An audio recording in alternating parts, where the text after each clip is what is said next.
Mom passes away without a will, the law is going to presume that she wanted to leave everything 50-50 to her two children.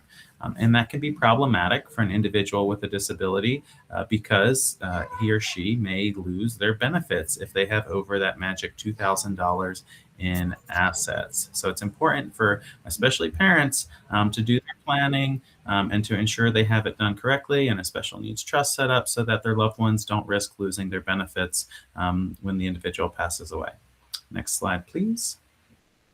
So I've mentioned special needs trusts, sometimes called supplemental needs trust. What are they? Well, they're legal arrangements that are created to ensure assets can be used to support an individual with a disability without, key here, without disqualifying them from their public benefits. Okay, what does that mean? It means that there can be resources that are for the benefit of the individual with a disability, and they won't be at risk, if properly drafted, of losing their public benefits. Speaking of properly drafted, this may be a self-seeking question here, but generally some people say, well,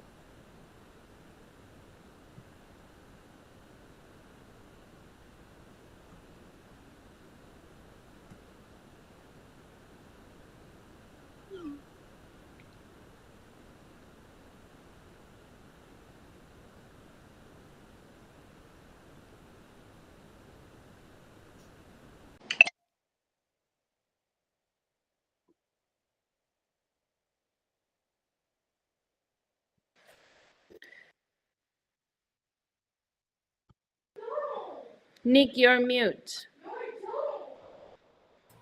oh, I went to mute. Did everybody hear what I said up to this point? No. We did not.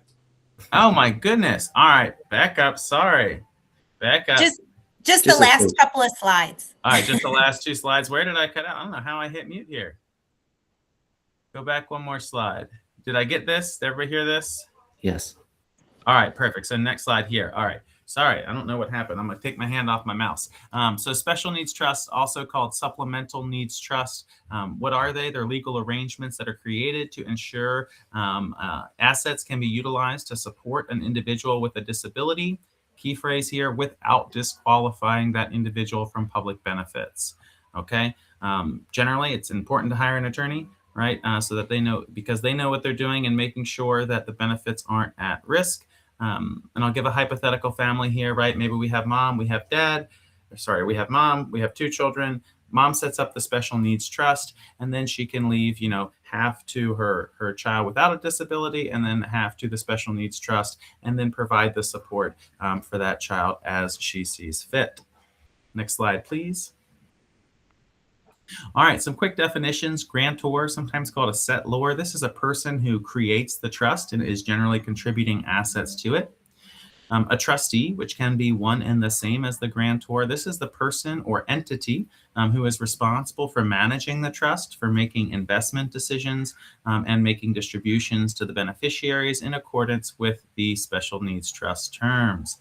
Beneficiary, in the special needs trust context, this is the person with a disability for whom the trust is established to provide benefits. Remainder beneficiaries, these are other people to whom or who would receive any remaining assets in the special needs trust when the beneficiary, that individual with a disability, passes away. And pooled trust, this is just kind of a catchphrase here, but it's a trust that's under the management of a nonprofit organization. So if you are interested in something like that, talk to an attorney, talk to resources at the ARC of Northern Virginia. They have a great one.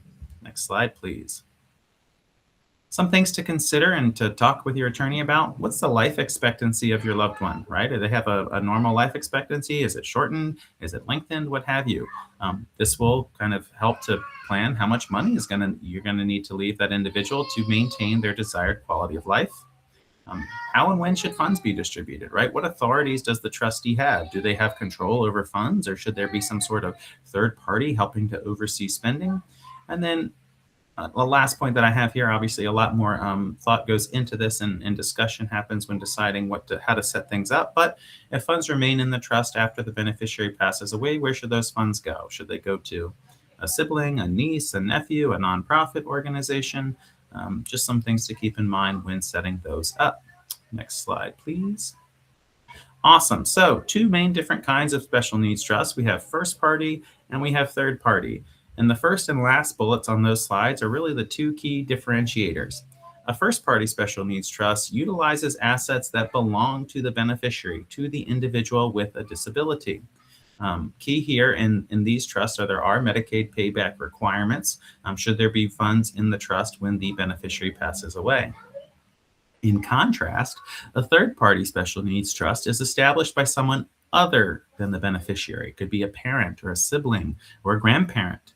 And they're unlike the first-party special needs trust, there are no Medicaid payback requirements with third-party special needs trusts. As far as funding, usually first-party or they're kind of unexpected, right? Maybe there's an unexpected inheritance or life insurance payouts or personal injury settlement, and that's where these come into play.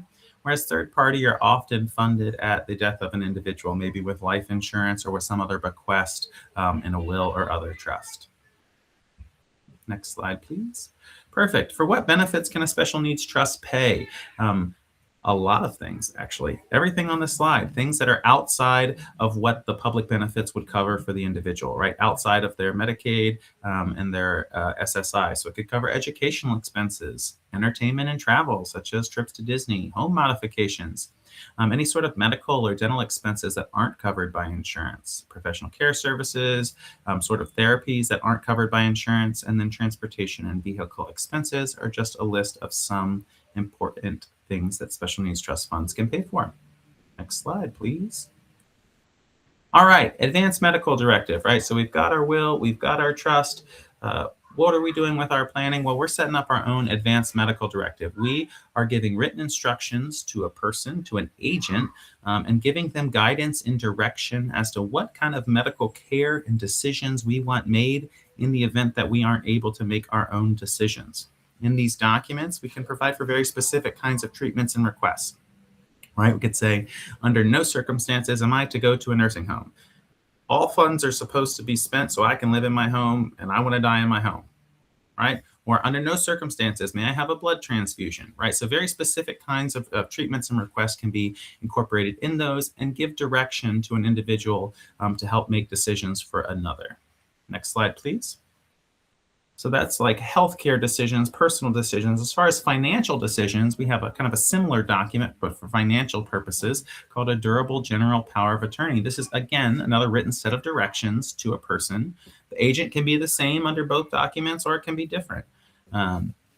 Okay, and this power of attorney, the durable power of attorney, gives guidance and direction as to future financial care in the event that we aren't able to make our own financial decisions. While they can provide for specific kinds of actions, often these are drafted to give a general authority to an agent. All right. As far as the two documents go, generally the capacity for an advanced directive and a power of attorney, one must be able to understand the nature and consequences of their actions, right? They have to be able to understand the document, to want to sign the document and give that authority away to another person. Can't force somebody to do a power of attorney or an advanced directive, right? They have to want to do it. Next slide. All right. And if somebody needs somebody to make decisions for them, but doesn't quite have that capacity for an advanced directive or a power of attorney, in comes guardianship and conservatorship. So we're going to quickly walk through at a high level the code requirements, what the timeline looks like, and what some common misconceptions might be. Next slide, please. All right, so just some quick definitions. An annual report. This is a report that is required to be filed by the guardian annually. It gets filed with the local Department of Social Services, and it's a way that the court and the Department of Social Services make sure that the individual has a person who's making appropriate decisions for them. Okay, a conservator, this is kind of the corollary to an agent under a power of attorney. This is a person who's appointed by the court who's responsible for making estate and financial affairs decisions for another. A guardian, this is kind of a corollary to that advanced medical directive. This is a person who's appointed by the court who's generally responsible for making personal affairs decisions for an individual, right? So their health, their care, their safety, their support, their education, their therapeutic treatment, where they live, all those sorts of things and decisions are made by a guardian. Next slide, please. All right. I am violating the key rule of slides by including too much information on this slide. It is intentional. And the next slide is actually filled with tons of information too. This is all of the information that we have to provide to the court when we're making a guardianship filing. It's a big deal. The court wants to know that the person does in fact need a guardian and that the people who are asking to be appointed are in fact appropriate. One of the ones that I'll draw your attention to on here is bullet number 3. We have to include the names and post office addresses of the respondent's spouse, adult children, parents, and adult siblings, okay? And I say this, and when thinking, I'm talking to a bunch of parents here, right? When thinking about our maybe soon to be or recently turned 18-year-olds, well, they probably don't have a spouse. And if they're not 18 yet or over 18, they don't have adult children. So we're looking at parents and adult siblings. And this comes up in the context often of a single parent, right? They might say, well, mom hasn't been involved in 15 years or dad hasn't been involved in 15 years.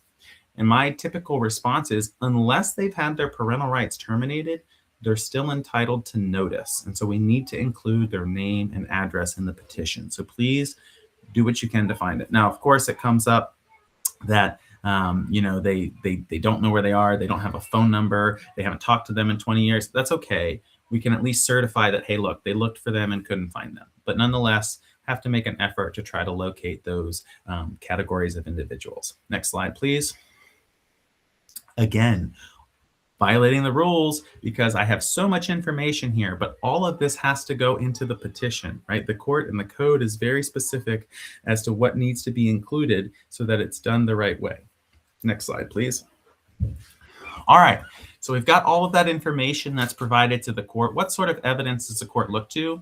Mainly a medical evaluation. So kind of in the intake process, I gather all of that information on those 2 slides you just saw, and then the healthcare provider or primary healthcare provider for the individual completes a medical evaluation. Okay, this report is filed under seal, so the only people that have access to it are the petitioner, the court, and the guardian ad litem who gets appointed in the process and basically serves as the eyes and the ears for the court.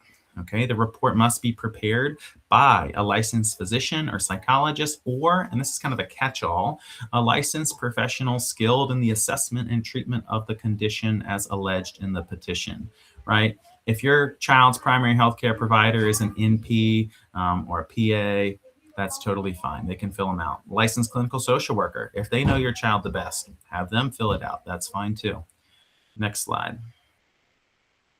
All right, notice of hearing. So we've got all that information in the petition, the medical evaluation, and a couple other documents that get filed. We get a case number, and then we can set a date. Okay, so once it's filed, it says the court shall promptly set a date, but basically the attorneys work with the court to figure out a date that works for everybody. In Fairfax, they do these every Friday morning at 9 a.m. So once we get assigned our guardian ad litem, I'd reach out to that individual and say, hey, here's the case number and here are the pleadings. If I emailed them now, I'd say, what's your ability on a Friday in February? And they might say, I have these couple dates, and then we coordinate that date.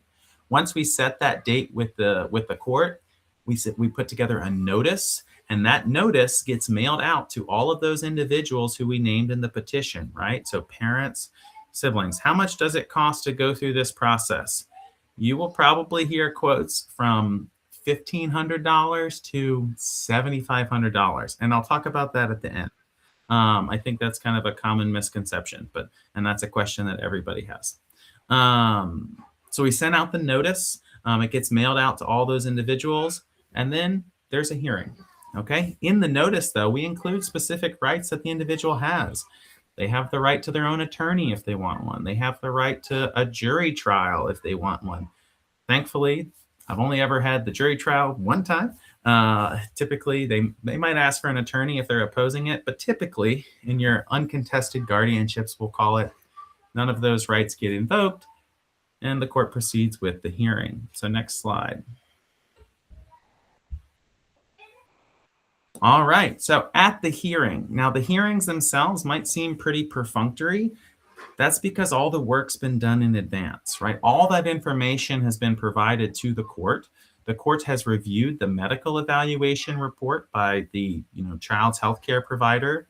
The guardian ad litem who was appointed has come and visited with the individual and has put together a report for the court to review. So the court's going to have reviewed all of that in advance. And in fact, the guardian ad litem and the attorney will have drafted well, usually it's the attorney has drafted the order for the court to enter. Okay, so the court hears the evidence. Typically, there's not actual, verbal evidence given at the hearing. They've already reviewed everything. Sometimes there is. But if the court determines that the individual is in need of a guardian or conservator, the court's going to appoint what the code calls a suitable person. Now, if this is, mom and dad asking that mom and dad be appointed, the court's just not going to say, well, no, mom and dad, we're going to appoint so-and-so. They're going to appoint mom and dad as long as they're suitable people. If a guardian's appointed, the court's supposed to inform them about what they're supposed to do, right? They're supposed to inform them to the extent possible that they're supposed to consider the expressed desires of the individual, that they're supposed to encourage them to participate in decision-making, maintaining their capacity for decision-making as possible, and to encourage them to act on their own behalf. Next slide. All right, so remember, and I'm going to tie this back to the advanced directive and power of attorney. So a guardian does not need to be appointed for a person who has an agent appointed under an advanced directive. Okay, that's why it's important that we as parents do our own estate planning documents. If we've got our advanced directive in place, our children, when we age, maybe we get dementia or Alzheimer's or what have you, and we aren't able to make decisions for ourselves. If we have our advanced directive in place, well, nobody needs to go through this expensive, lengthy process for us. They can just look to the advanced directive and don't need to have a guardian appointed, okay? Likewise, a conservator does not need to be appointed for a person who has an agent under a power of attorney or whose only or major source of income is going to come from Social Security or other government program. I saw a question come up. Sorry, let's see. Is the process any different if mother and father are divorced, assuming both parents agree to guardianship? No, it's a similar type process, although as an attorney, I would not represent both mom and dad who were divorced who were seeking guardianship. I would just say, look, one of you be my client, and if you want to ask that both of you be appointed, as long as that's what my client says, that's what we'll ask the court to do.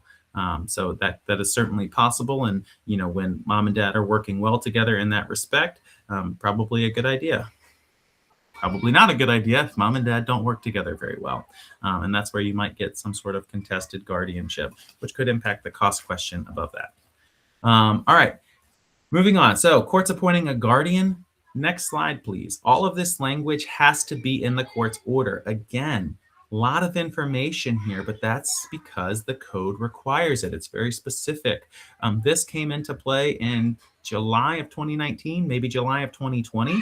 Old orders didn't have as many requirements in them. And so, guardians maybe weren't doing exactly what they should be doing. And that's where sometimes you hear these horror stories, and we'll get to misconceptions towards the end.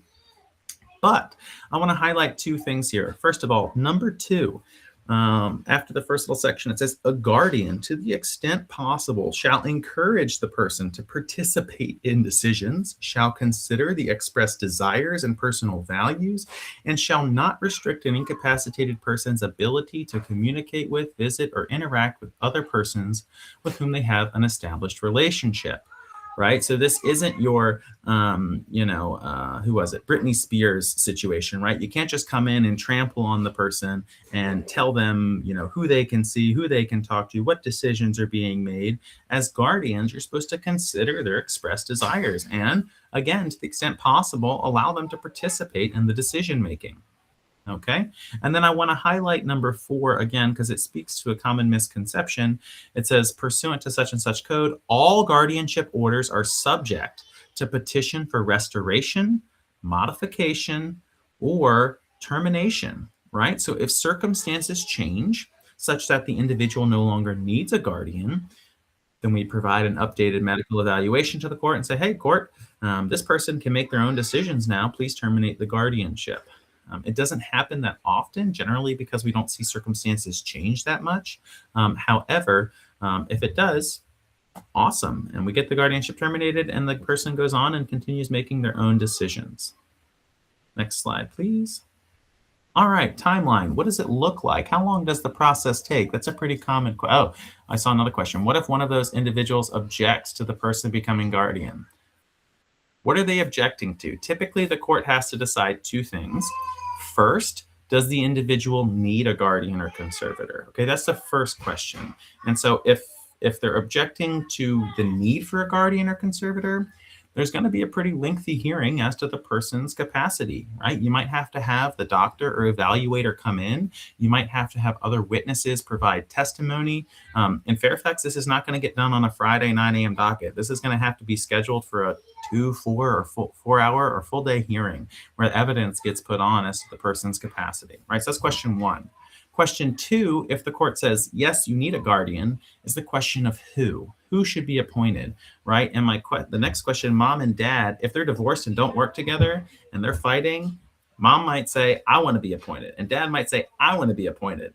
The court has to decide, frankly, between the two and say, who is going to be the most suitable guardian for the person? And again, you're going to have to put on evidence. Mom's going to put on evidence. Why is mom the better choice?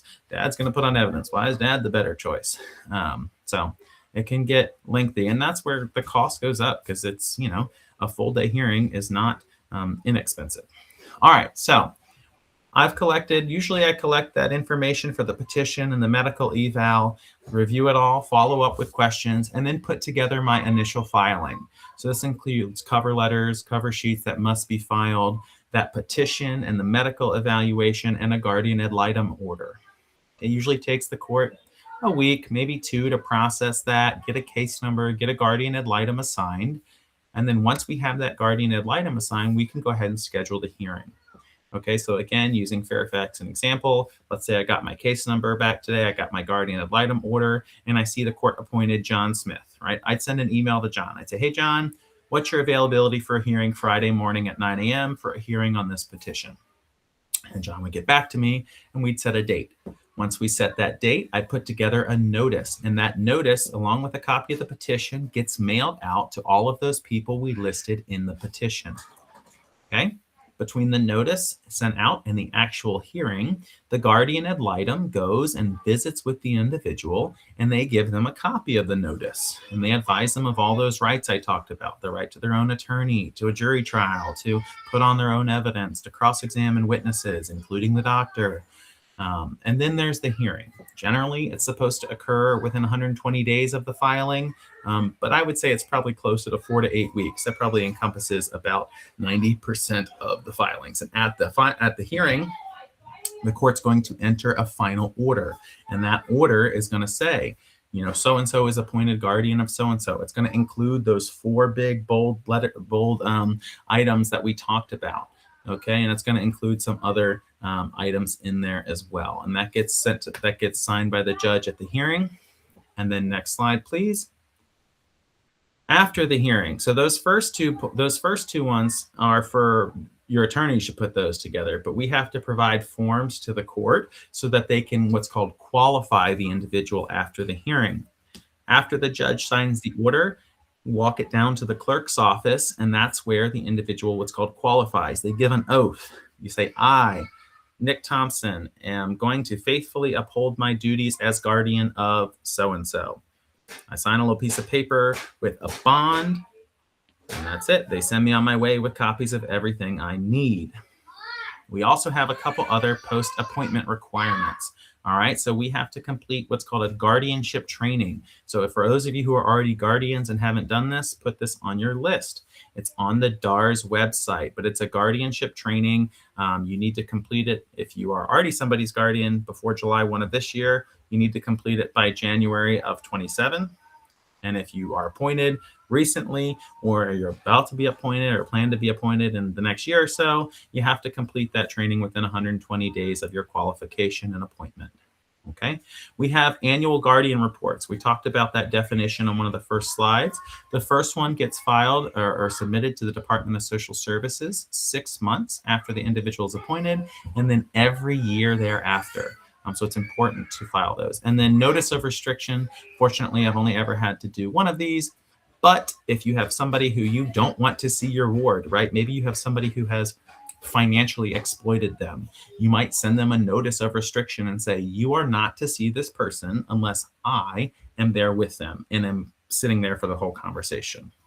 Might be an example. Fortunately, like I said, only ever had to do one. Next slide, please. Perfect. Some quick common misconceptions. This one is the biggest, I think. People say, I'm taking away all this person's rights. And my kind of question back generally is, well, what rights that the person is exercising are you taking away? And most of the time they're like, well, I don't know. And so my question is, well, what rights are we taking away? So a couple things that get implicated. So the person is not permitted to own or possess a firearm. That's one that gets taken away. Most parents are like, well, that's fine with me. The next two that are sometimes implicated, but also can be retained if the individual has the ability to do them, are voting and driving. Okay. And then the last two, the individual loses the right to get married without the consent of the guardian, right? So that doesn't mean they can't get married. It just means they need the guardian's permission. And then the last one is the right to enter into a contract, which generally I think is a good thing, right? Because as parents, we're looking out for the best interests of our children, but the world really isn't. All right. It's kind of sad, but people are always looking to take advantage of other people. And I wouldn't want my recently turned 18-year-old to go and sign a credit card application and rack up $5,000 in, credit card bills and then be stuck with that. I was told by my child's case manager to start when they turned 15. No, typically I ask parents to reach out about 17. That's a good window for me to send you intake forms, to receive them back, follow up with questions. And then the magic number is 17 and a half. That's when parents or attorneys for parents can file the guardianship or file the initial petition. Repeat what I said about voting. Yes, if the individual has the capacity to vote, they could still need a guardian, but if they have the capacity to vote, that right can be retained during the guardianship process. Same with driving. This one, guardianship will fix all of my child's behavior and mental health needs. Unfortunately, it doesn't fix behavioral health needs. Mental health is a large challenge in guardianship. Just gives the parent the authority to make, or the guardian the authority to make decisions. I'll skip away a couple. Let's see. I'm already my child's guardian, my adult child's guardian, just because I'm his parent. No, the law presumes we're all our own guardians when we turn 18, unless somebody's gone through this process. Aren't they impossible to terminate? No, I spoke to how we terminate those. And then lastly, I was quoted $7,500 by an attorney for the whole process. Now, if it's a full day contested hearing, maybe that's appropriate. But again, you probably hear a range between $1,500 and $4,500 on the high end, at least in my my thought. Let's see, are there any questions? If I had guardianship in Maryland, but it expired when the child turned 18. I don't know of a guardianship that expired when they turned 18. Maybe that was, maybe we're talking about a grandparent to a grandchild. You can go through the guardianship process here in Virginia, certainly.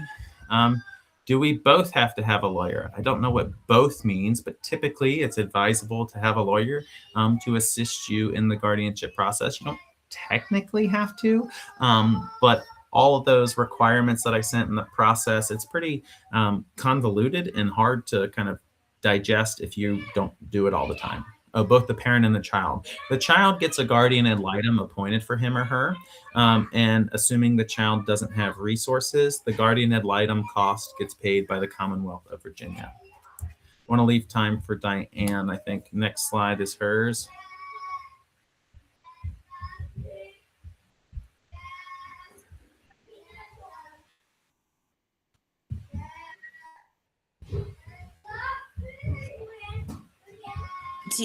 Do you want to advance the next slide? Yeah, Yes, Chad, Diane, can you sorry. move to the next slide, please? I think it's Trying to get my mouse to work, and the bifocals had to kick in there. Like, I'm making myself sound like a really old man tonight. So it's late, it's cold. So continue to please put your, any questions in the chat for Nick. Like we said, we're recording. I know there are a lot of good questions. This is great information. Nick, I just want to say thank you before we move to Diane for all of this. I tried to make these slides as large as they could be as I was, because I was like, that's a lot. That's very intimidating. Yes. So, Yeah. but it is a lot. So this is really valuable, and thank you for the questions. Diane, please make sure you take your time. We didn't say at the start, we apologize again for being late, but we know this is really valuable information. It's a lot of information, and we want to take our time going through it. So there is not a hard, like, Dan, you got 17 minutes to get through this. Go. So take your time. We love and adore the ARC and the amazing work you all do. So please take your time. This is really critical as well. And I think it meshes so nicely with the information that Nick just shared with us. So so please take that and run with it, and continue to put that information, participants, parents who are here tonight in the chat, and let's keep the good times going here. So Nick, again, thank you. And Diane, take it away. Thanks, Ted. I do want to just say one thing. There are 2 questions in the chat that maybe at the end, if we have enough time, because there's one that was in there for Nick that we get all the time. So perfect. Okay. I want him to be able to answer that. So thank you all for having me. Again, I'm Diane Monig with the ARC of Northern Virginia. I'm just going to really talk about 3 things tonight. You can advance to the next slide, Ted. Just really quickly, I think most of you are probably familiar with the ARC of Northern Virginia, but every now and again, I get someone who has not heard of us. So I just want to mention a little bit about who we are, the resources that we have. I'm going to talk about supported decision-making, because as Nick referenced tonight, we want the individual, even if they do have a guardian, to be able to make choices. And how do we help individuals do that? And then finally, I want to talk a little bit about our special needs trust, again, which Nick mentioned is a pooled special needs trust. So I will talk a little bit about that. So the ARC of Northern Virginia is the local chapter of a national organization. There's 21 chapters in Virginia and then over 600 across the country. Every ARC is a little bit different, but we all have the same mission. And basically, it's to help individuals with IDD live full, inclusive, and meaningful lives in the community, a chance to have a life like yours. We were founded in 1962 by a group of families looking for school services for their children. And we are affiliated with the ARC of Virginia and the ARC of the US. And our footprint is like really Arlington, Fairfax, Falls Church, and Alexandria, but the resources that we have are for anyone, anywhere. Next slide. So our services are, one of our overarching programs is called Transition Points, where we provide education across the lifespan. So from early intervention through special ed, transitioning out of school to employment, housing, and then finally aging with a disability.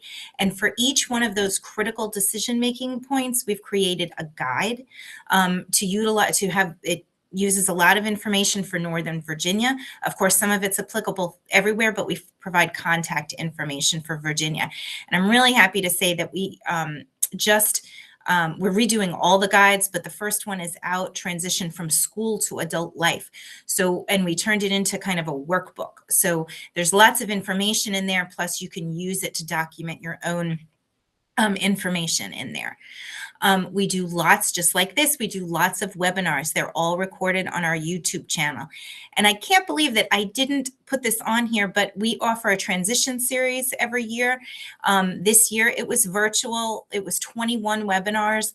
They're all on our, along with the slides, all on our webpage under resources and transition series. So everything that we are all talking about tonight in like 15 minutes, we have full hour-long and more webinars on. So please use that as a resource. We also have a resource library on our website with lots of one-page handouts on all of this type of information, future planning, Social Security, all of that. And I do offer transition lunch and learns once a month, which is just about future planning. And we have an INR portal on our website, so you can chat a question into there and always get a response from one of our staff. And I have our website up there. Next slide. We also do advocacy, legislative advocacy, both local and state, and we are smack dab at the beginning of advocacy season. So if that is something we are, Lucy Beednell is amazing. She's our director of advocacy. She is organizing families to meet with legislators and go to Richmond. If you are interested in learning about the things that we are fighting for and want to get involved in that, please shoot me an email or reach out to Lucy directly. We can get you connected if you'd like to participate in that. We also provide 2 self-advocacy groups, People First for young adults. I facilitate that for young people in transition age, and then another Toastmasters group that they do practice public speaking. And then we have a direct services program. We provide support coordination for people who have a developmental disabilities Medicaid waiver. We contract with the CSB to do that. And we also serve as guardian of last resort through a grant with the Virginia Department of Aging and Rehab Services for people who have no one else in their life to serve in that role and also no funds. And then we also have a special needs trust, which I'm going to talk more about in a few minutes. Next slide, please. And then lastly, we have a Tech for Independent Living program. We created an app called Arc to Independence, which helps individuals improve their skills in daily living, travel training, employment, and safety. We offer Building Independence once a month. That is just, it's a 1-hour virtual kind of roundtable, just like this, to learn more about that program. So I won't go into that, but it's a really great tool, very accessible, and it's free. Next slide. Okay, supported decision-making. You can skip again. So what is supported decision-making? It's been kind of a national trend over the last 10 years or so.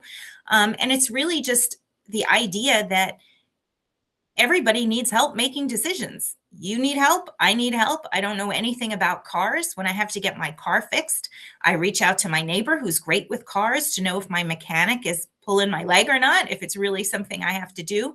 So who are the people in our young adult lives, our young adult children with disabilities, who in their lives can help them make those decisions? And how can they learn? The decisions, I'll speak for myself, the decisions I made at 18 are absolutely not the decisions that I would make today. And our young adults with disabilities should also be able to have that same opportunity to learn from their mistakes and grow and know how to make better decisions. And supported decision-making is just part of the culture for everyone. And so these agreements can be very informal, just with our family and friends and circle of support, or they can be formal. The Department of Behavioral Health and Rehab Services has created a formal supported decision-making agreement. So that's another tool that you can use. Next slide, please. And it's a kind of, there's a spectrum of decision-making supports, right? So maybe there's someone that doesn't need guardianship because they have a lot of people around them to help them make decisions. They're just using supported decision-making. Or maybe they also couple it with someone having a power of attorney, their parent or another loved one.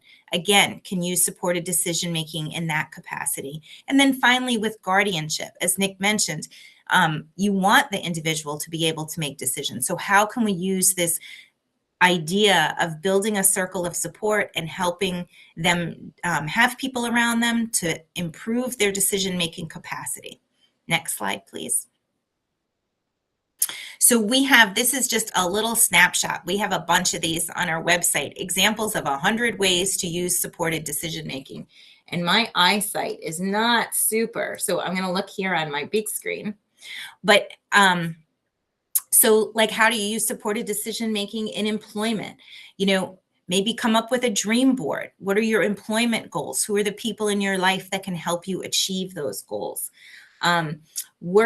Using our app, Arc to Independence, to help them further their skills, knowing who to contact to help them make a decision in employment, or a job coach or a counselor.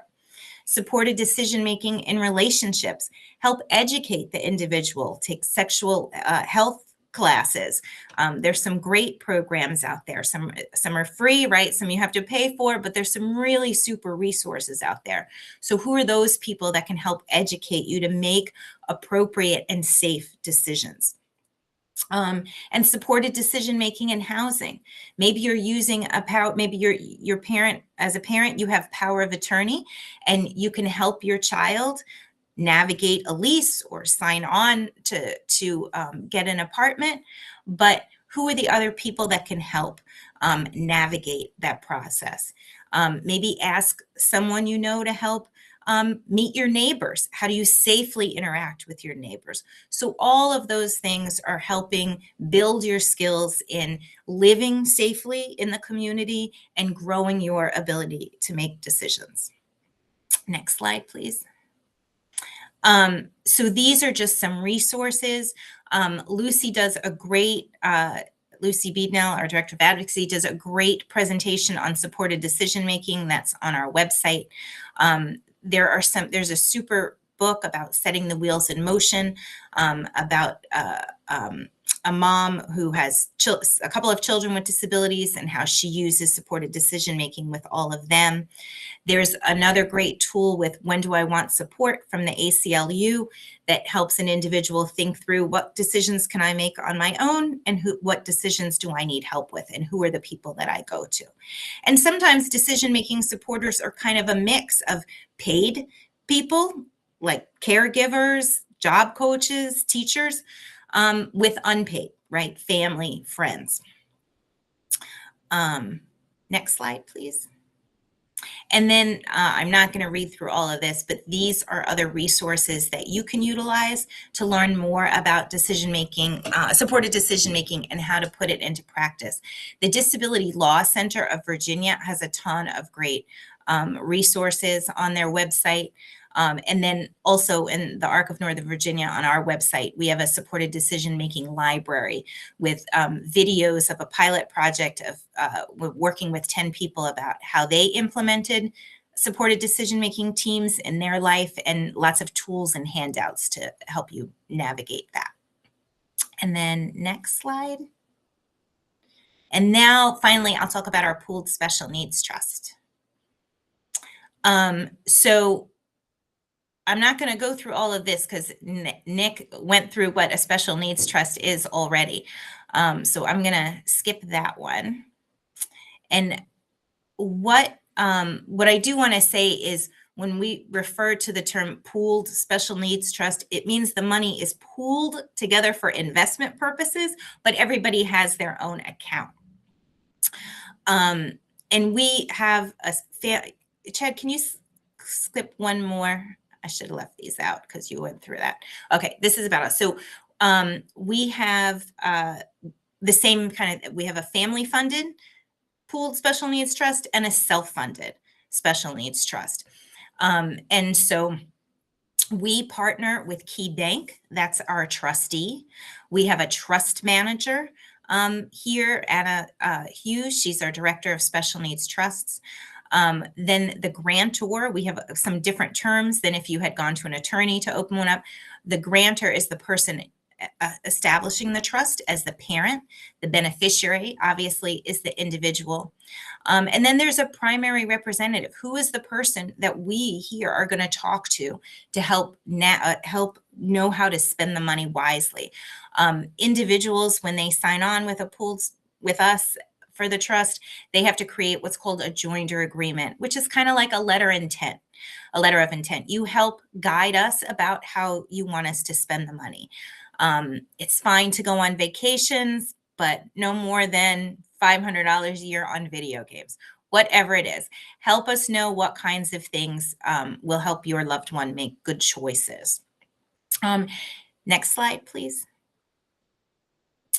And yeah, I'm not going to go through all of this. I'll leave this. I mean, these are all kind of the terms. I threw this in there here from Anna when she does her special needs trust. She offers a Trust Talk Tuesday twice a month, which you register for online. You can go to our website and register for that. Very informal roundtable where she does a presentation about our trust program. And then you can also do a free consultation before signing on. A lot of families open up trusts and just leave it unfunded until a life insurance policy or an inheritance. And you can do that. And we give you wording to direct all of your life insurance policy, what have you, to direct it into the trust.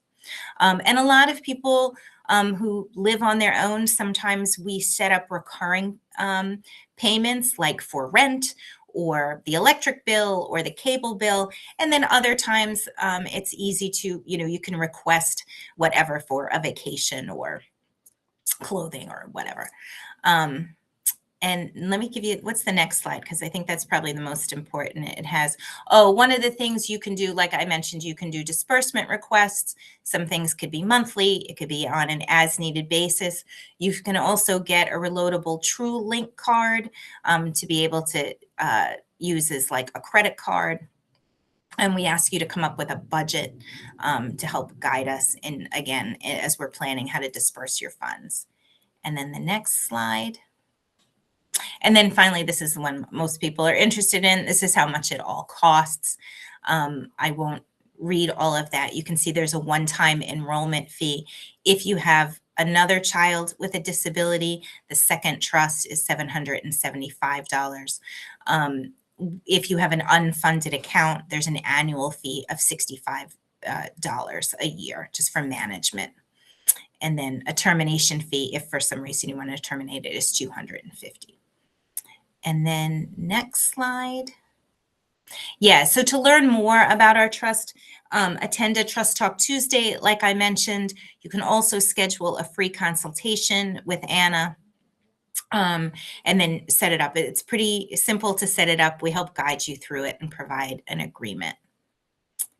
Next slide. And then I just did want to mention, because whenever we talk about special needs trusts, we also get lots of questions about ABLE accounts. ABLE stands for Achieving a Better Life Experience Act. It started in 2014. It's another kind of tool in the toolbox for financial planning, but really should be used for, in addition to, a special needs trust. It was created in 2016 here in Virginia, and it's a Virginia 529 account. One thing that's super about it is there's several things super about it, but one of the things, if you have a 529 for your child already and you're not using that, you can roll it over to an ABLE account with no penalty. But it's super different than a special needs trust in that, and there's many different, we have a great kind of one pager that's a chart that really explains all of the differences. But overall, the biggest difference is that in an ABLE account, you can only put $20,000 per year in it as of for 2026, whereas a special needs trust, you can put any amount of money into it per year. So ABLE account, definitely not great for like a life insurance policy. Only the first $100,000 in an ABLE account does not count against Social Security benefits. Whereas again, in a trust, you can put any amount in there and have it and still be eligible for benefits. So those are kind of the key things, and the fees are there. So it's very affordable. I usually say to families, like, it's great for like easy money in and easy money out. If grandma gives you $1,000 for your birthday, and that's going to put you over the $2,000 resource limit, pop it into an ABLE account. Then you'll still be good, and it's easy to take money out to spend. And very helpful as a parent, you can be the authorized representative on it, help safeguard the funds in an ABLE account. And then I think what's the last slide? I think that's it. What's the next slide? Oh, and that's just me. And that's my contact information. So always happy to answer any questions you have, anytime. That's what we're here for. So I'll turn it over in case you have any other questions. Wow, Diane, thank you so much. That information was amazing. I think who was watching that information learned probably little things that they didn't know before that are like, oh goodness, I need to learn that now. I think both you and Nick put on gave out great and amazing information tonight to our families. And I myself just want to say thank you for being part of this and doing this for us. So thank you so much. All right, next slide. What do we have left on our slide deck here? Can I have Nick answer? Because I want to go back to that question. What happens, Nick, if a parent has guardianship and their child gets arrested? We just had this come up yesterday. Yeah, it's unfortunately. Yeah, that's a really hard question. Unfortunately, kind of our systems, criminal and civil, operate by their own rules and kind of play by their own rules. And I have this come up a lot too. And you, as you might imagine, with mental health and, you know, jails, prisons, criminal defense attorneys are very reticent to share things, even with guardians. You know, so they unfortunately play by their own rules. So you might not get very far, but I think the key is to continue to advocate for your loved one and get where you can. But they might see your guardianship order and just say, okay, it doesn't say in there you can make, you know, criminal justice decisions for them. So it's challenging. Love what you said about ABLE. It's a great tool in the toolkit. You know, it's a good complement to a special needs trust. If you want more information about that, my friends at All Needs Planning are putting on a free webinar tomorrow night. It's on, frankly, ABLE accounts and special needs trust. So go check that out. If you need a link, email me. I'd be happy to send it to you. But a great resource for all. There was a question in the You're good. Go ahead. There was a question in the chat about, can SSI be used for funding an ABLE Now or a special needs trust? You can deposit SSI into an ABLE account, but not, I'll let Nick answer the trust. Yeah, typically for a special needs trust, no. But for the ABLE account, yes. So it can kind of operate as like a little savings account, if you will. Sometimes I think parents will set it up. And, you know, if they don't need to utilize the, I don't know what the limit is now, is it 967 for 2025, whatever, or 2026? If they don't need to utilize that for their household expenses, it can go into an ABLE account. Again, as Diane mentioned, up to a max of $20,000 a year. And we always want to keep that $100,000 cap in mind. They don't care that it's over the $2,000. So the ABLE account up to $100,000 is exempt from accountable resources. So you don't want to tip over that point. And as Diane mentioned, the special needs trust, there's no limit to how much can go in there, right? Maybe mom and dad have a second to die policy of $1 million. Well, the full $1 million can go in there when they pass away. The question about SSI, yeah, that's the whole idea of the ABLE account or a special needs trust. That lets you have more than the $2,000 resource limit. Yeah, it's not counted. It's not like a countable resource. Okay. Thank you for that information. So we're going to wrap this up and just kind of think about everything that we've heard and everything tonight. But so I'd love to hear from you folks in the chat that what are 2 things that you can do by tomorrow to ensure that you're following guidance provided tonight, or you can continue to pursue additional learning on these topics. So I'd love to hear your thoughts on that in the chat, because all this was great information, and we are going to send this presentation out again. We did record it, so we are going to send it out so you can go back and listen to it again and again, and because that's so we'll give you a minute to put in the chat. Love to hear when families share with each other. You are your best resource. A lot of this, if you haven't heard, is about the community that you are. I love to say, hopefully I'll be a good memory, but I will be a memory one day for many of you. Your community is what will carry it forward. So please share those ideas. They're amazing. Those questions have been phenomenal. So I'm going to shut up. See, there I go. I'm going to be quiet. Share. Thank you all so much. That was great. Really a lot of insight that you shared and a lot of actionable next steps. Great to hear. Thank you. There you go. That's the spirit. Mr. Watson, is your child a Davis student? No. Oh, okay. I was like, I don't think I recognize that name. So thank you for joining us. Of course. That's great. Thank you, Nick. Thank you, Diane. Yeah. Great. All right. So please continue to put any ideas or shares in the chat.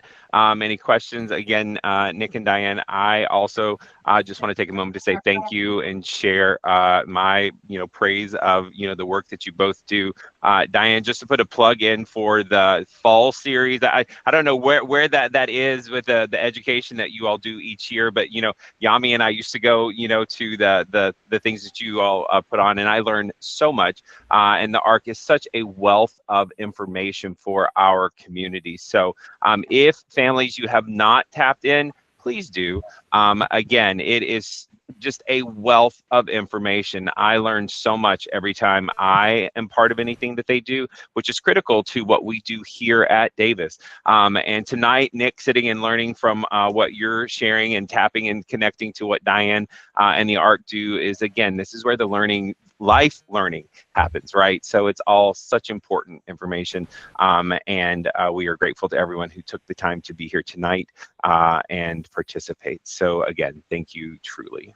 Thank you, everybody. Thanks, Teresa.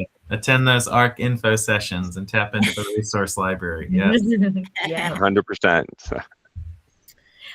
Next month, we usually do our sessions on the third Wednesday of the month, but we are switching it out to the fourth Wednesday, which will be the 25th. And we are going to have, we're going to talk about housing for the future for your student, your child, kind of what that looks like. And we're also going to have a special presenter that night also. So get your questions ready. I'll be sending out a form, so any questions that you have, we can kind of prepare that. So next month, February 25th, mark your calendar, but I'll be sending out stuff. So thank you all so very much. Appreciate it. thank Good you. night. Thank you. Bye-bye, Thank you, guys. everybody who attended. Thanks, night. Cheryl. Thank Thanks, you, Nick and Diane. Thank you, Chad. Okay. All right. Thank you all. We appreciate it. Stay warm out there. You Snow, too. no snow. What are we doing here? Bye-bye. All righty. Bye-bye, folks. Bye. Thank you. Bye.